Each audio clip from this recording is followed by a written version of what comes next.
Selamat pagi para netizen dimanapun berada. Selamat pagi terutama buat saudara-saudara saya di Minahasa Selatan. Saya lebih banyak suka bicara tentang Minahasa Selatan aja. Kalau Sulawesi Utara banyak orang yang lebih pintar dan paham untuk bicara tentang Sulawesi Utara, tapi saya lebih tertarik bicara tanah leluhur saya, Minahasa.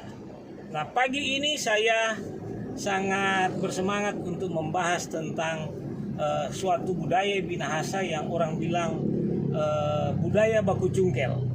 Pagi ini kita membahas tentang budaya baku cungkel.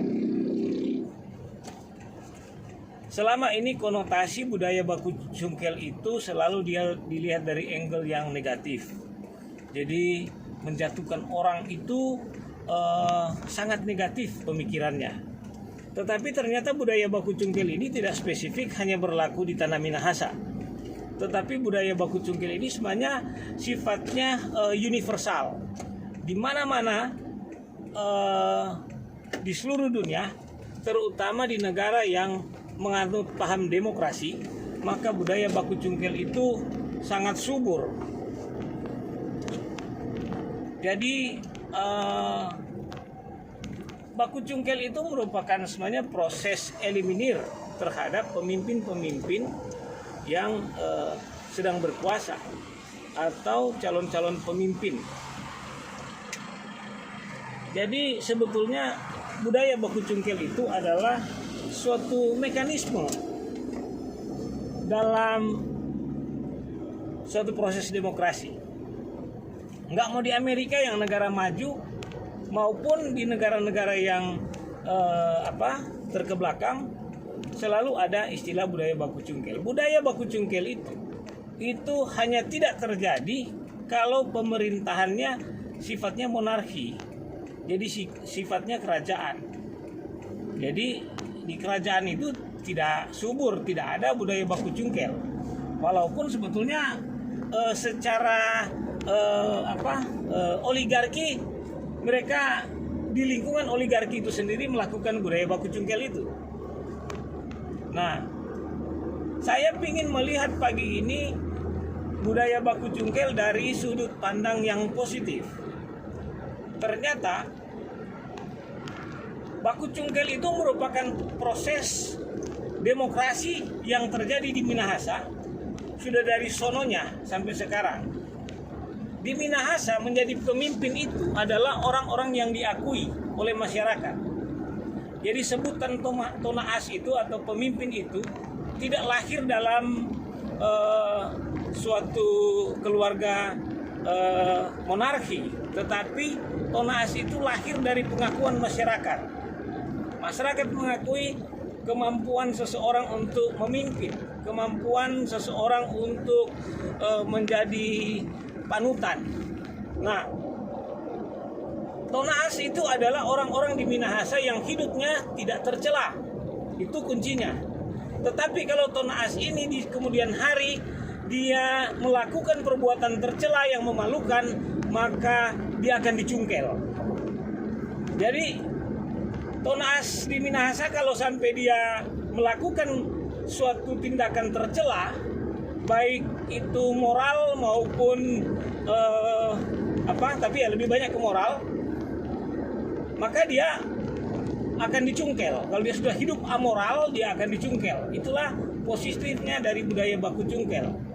Nah, sekarang dalam proses pilkada tentu akan terjadi prosesi baku cungkel ini. Bahkan sekarang prosesi baku cungkel itu terjadi di sosial media. Nah, ini tidak bisa dihindari. Ini suatu keniscayaan. Ini sudah pasti terjadi bahwa akan terjadi prosesi baku cungkel ini. Nah, positifnya dari baku cungkel ini adalah suatu proses yang akan menyajikan kepada masyarakat, kepada rakyat kecil, bahwa nanti ke depan dia akan dipimpin oleh orang yang tidak tercela. Jika seseorang tercela, maka dapat dipastikan dia akan jatuh karena akan dicungkel. Hanya orang yang tercela yang berpotensi dicungkel. Kalau dia tidak tercela, maka dia tidak mungkin dicungkel. Apa-apa yang kita lihat contoh-contoh. Kita ambil contoh dalam kisah Raja Daud bagi bangsa Israel. Raja Daud diurapi oleh Tuhan melalui Nabi Samuel.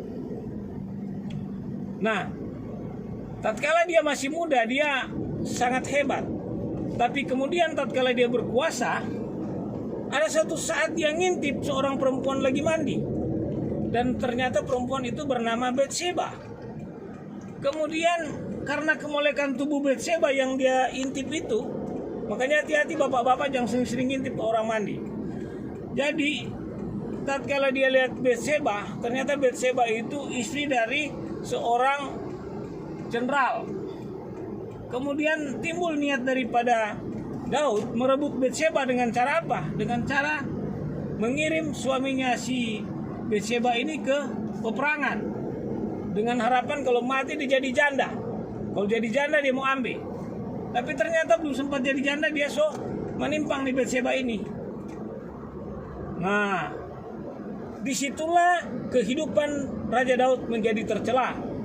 Kemudian dia mau bertobat dan dia mandi tanah, abu dan lain sebagainya. Tapi kemudian Raja Daud dikejar-kejar musuh. Karena dia hidup tercela. Sebelum dia tercela ya dia akan disanjung-sanjung.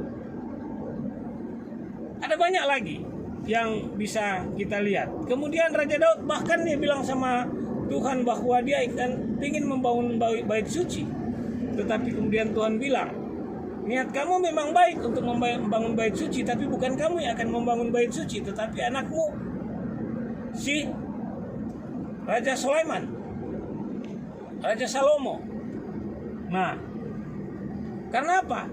Tuhan pun tidak mau seseorang yang tercela mau bangun bait Allah. Walaupun kemudian si Salomo juga di kemudian hari dia tercela juga. Saking banyak gundiknya sampai 400 orang gundiknya. Kemudian dia menyembah berhala dengan gundik-gundiknya, ya disitulah dia menjadi tercela di hadapan Tuhan. Nah, kita bicara sekarang konteks calon pemimpin di Minahasa Selatan, di Sulawesi Utara juga. Ya kita harus memilih dari sekian banyak calon, tentu calon-calon yang tidak tercela. Itu sih cuma pendapat saya. Tetapi ini pencerahan buat masyarakat supaya kalau memilihlah calon yang hidupnya tidak tercela. Ya tidak tercela itu jangan kita lihat bahwa dia sering beribadah, dia sering kehidupan sosialnya bagus, dia apa semua, tetapi dia hidup tercela, ya kan? Apalagi kalau rampas-rampas orang pasangan, para Raja Daud itu, ya, bisa tabu balik. Ada yang tabu balik justru bukan rebut orang pe istri, tapi orang pe suami dia rebut, ya kan? Jadi itu sudah fakta terjadi. Banyak mungkin yang tidak suka dengan pendapat saya, tetapi memang itu fakta yang kami kemukakan fakta. Nah, ada satu waktu orang bertanya, "Anak kok pulang kompi calon jadi bupati?" Kita bilang, kita tidak mau. Karena apa? Karena kita juga hidup tercela. Karena kita tahu di Minahasa itu, kalau orang hidup tercela, dia akan dicungkel. Hidup tercela banyak hal. Dari segi ekonomi dia bilang miskin, itu tercela.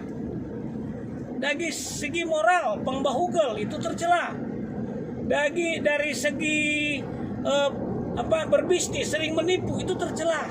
Memang di Minahasa ini luar biasa. Mereka akan mencungkil pemimpin-pemimpin yang tercela, ya kan? Korupsi itu hidup tercela. Jadi memang standar orang Minahasa untuk mencari pemimpin itu sangat tinggi. Mereka orang Minahasa mencari pemimpin yang memiliki kehidupan yang tidak tercela. Itulah prosesi pemilihan budaya melalui budaya baku cungkel, ya. Jadi mereka memilih pemimpin yang kehidupannya tidak tercela. Jadi ternyata kita bisa simpulkan bahwa budaya baku cungkel adalah memiliki segi positif dalam proses suatu demokrasi. Karena budaya baku cungkel merupakan cara kita memilih pemimpin yang standar tinggi, hidupnya tidak tercela. Tidak gampang memang menjadi pemimpin, karena pemimpin itu harus ingarso sung tulodo, seorang pemimpin yang di depan dan berdiri di depan dan memberikan teladan. Ini pertama-tama kali dalam tingkatan itu sifat-sifat pemimpin itu, ya. Sifat-sifat pemimpin ada 10 karakter pemimpin, mulai dari Ingarso Sung Tulodo, Ingmandia Mangunsar Karso, Tuturi Handayani, dan ada 10 kalau nggak salah, saya nggak hafal, saya cuma hafal 3 aja. Nah, dan orang Minahasa mensyaratkan untuk menjadi pemimpin menggunakan Ingarso Sung Tulodo. Artinya seorang pemimpin harus sanggup memberikan teladan, berdiri di depan dan memberikan teladan. Kalau nggak bisa kasih teladan, maka dia akan dicungkel. Di Minahasa seperti itu. Di Minahasa tidak akan bisa mencungkel orang yang tidak memiliki celah. Karena mencungkel, ya, menjorok, harus tahu DP celah. Kalau nggak ada celah, nggak bisa dicongkel. Tapi begitu terbuka celah sedikit, dicongkel. Jadi akan jatuh. Akan lebih bagus kalau misalnya seorang pemimpin itu dia jatuh dengan sendirinya. Dulu saya pernah dengar Pak Oli Dondo Kambei bilang, karena waktu itu ada seorang pemimpin yang mau diturunkan. Terus Pak Oli Dondo Kambei bilang begini, "Biarjo, nggak usah cungkel-cungkel. Karena apa? Kalau ngoni tahu," Pak Oli bilang, "kalau Popaya masih mantap, kalau ngoni cungkel, kalau dia ciri, pengoni pemuka saki. Tapi kalau misalnya Popaya itu somasa, nggak usah cungkel, dia mau ciri sendiri." Jadi ada baiknya seorang pemimpin di Sulawesi Utara pakai parameter seperti yang Pak Oli Dondo Kambei bilang. Pemimpin itu jangan cungkel-cungkel, biar dia ciri sendiri kalau somasa. Ya kan? Jadi artinya kalau memang sewaktu pensiun baru dia turun. Itu kalau tidak tercela. Tapi kalau memang tercela, ya apa boleh buat. Di Minahasa pasti cungkel itu. Jadi untuk mereka-mereka yang pingin menjadi pemimpin di Minahasa, usahakanlah dari sekarang kamu hidup jangan tercela. Sebab begitu tercela ada cungkel-cungkel sampai ciri. Dan jangan juga disalahkan kalau misalnya dipakai budaya ini. Karena sebenarnya bukan spesifik budaya Minahasa saja, tetapi ini memang berlaku universal. Ya. Dulu di Amerika itu ada namanya Bill Clinton. Aduh, dia kasus seksual dengan salah seorang mahasiswa yang magang di Gedung Putih. Kemudian dia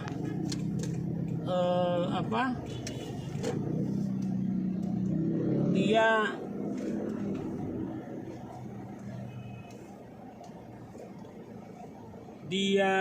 ini gara-gara bus ini so lampu hijau dia maju tas stop tarik. Jadi dia ada kasus seksual, kemudian dia tercela, kemudian hampir di impeachment dia. Nah, jadi ternyata budaya baku cungkel itu orang bisa lihat bahwa itu berlaku universal di seluruh dunia, khususnya di kehidupan masyarakat demokrasi, dan tidak berlaku di kehidupan masyarakat yang monarki. Kalau monarki ya di sifat kerajaan memang susah dicungkel. Sedangkan tuh pemimpin so bahugal, sedangkan tuh pemimpin so rebut orang pe suami, tetap dianggap wajar karena memang lagi ditumbuhkan model kepemimpinan monarki. Ya, orang bilang dinasti itu model monarki, dan itu sebenarnya nggak cocok hidup di Minahasa Selatan. Pemimpin-pemimpin yang bercelah harus dicungkel agar supaya kita memperoleh pemimpin yang betul-betul teladan, yang betul-betul layak di masyarakat, apalagi di mata Tuhan. Oleh karena itu, kalau misalnya orang calon tercela, ke orang sikat-sikat, ya harap maklum jo, karena memang begitu di seluruh dunia, nggak cuma di Minahasa Selatan. Ya, kemudian kalau misalnya dibanding-bandingkan dengan pemimpin lain yang mungkin dianggap tidak tercela, ya seperti itu. Banyak yang orang mungkin bahkan orang mau paksa-paksa mau tercela, nggak tercela tapi dipaksa-paksa tercela. Misalnya begini, misalnya karena dorong dengar IKTP, dorong mau paksa-paksa supaya tercela di IKTP. Tapi sementara yang so rebut orang pesuami, so tercela besar, so amurang bilang so istilah so aduh so nggak enak saya mau bilang, tetap dibela-belain, nah kan? Jadi orang mesti bersifat objektif juga. Oleh karena itu ya menjadi pemimpin, kalau orang anak-anak mau jadi pemimpin, bilang dari sekarang pada orang ngana mesti usahakan hidup jangan tercela, sebab kalau ngana tercela ngana tidak bisa jadi pemimpin di Minahasa, ya kan? Walaupun memang nobody perfect, tapi memang orang harus memilih seorang pemimpin yang baik di antara yang buruk, barangkali seperti itu. Kalau ditimbang-timbang ya ini, kalau busuk semua paling enggak orang cari atau setengah masih belum busuk. Itu yang orang pilih daripada orang pilih busuk enteru, ya kan? Itu baru dari segi moral. Belum orang lihat analisis dari segi kemampuan. Ada tuh 10 tahun berkuasa nggak ngapa-ngapain, ya kan? Ada yang baru berkuasa sebentar sudah dibilang ini itu, walaupun membawa pembangunan yang sangat signifikan. Nah ini juga begitu. Jadi memang begitu di dunia politik. Saya kira cukup dipahami bahwa memang kebetulan di Minahasa memiliki istilah sendiri budaya baku cungkel. Tapi ternyata budaya baku cungkel itu nggak semata-mata negatif, tapi ada positifnya, karena budaya baku cungkel itu merupakan proses pemilihan seorang pemimpin yang teladan, yang sempurna, walaupun susah mencari sempurna, tetapi paling tidak dengan posisi itu maka baku cungkel itu akan dijadikan sebagai instrumen untuk mengeliminir orang-orang yang besai, orang-orang yang tercela dieliminir dengan dengan proses dicungkel itu. Ya, semoga kita nanti ke depan akan mendapat pemimpin-pemimpin, baik dia gubernur, baik dia bupati, dengan kehidupan tidak tercela. Bibit, bebet, dan bobot, itu katanya orang Jawa bilang harus bibitnya bagus, ya kan? Artinya dia dari anak dari keluarga yang tidak tercela. Wah, bebet itu tentang kemampuan ya atau apa, baru bobot. Nah tentu kalau bobot soal ngaasen, ya, to naas itu to ngaasen. To naas ada dua pengertian, ada to ngaasen atau to taas. Artinya kalau taas itu kuat, kalau orang Minahasa bilang taas itu kuat. Kalau mau cari bulu atau bambu yang kuat harus yang so taas, yang so tua, yang so mawai. Itu orang Minahasa bilang. Ya kalau nak mengerti bahasa Tontemboan atau bahasa Kakas atau Tondano, ya nak mungkin beda-beda. Tapi banyak yang nggak bisa bahasa Minahasa, bahkan nggak bisa bahasa sama sekali. Dia cuma bisa logat Melayu. Oke, saya kira itu pembahasan saya pagi ini tentang budaya baku cungkel. Selamat pagi, selamat beraktivitas.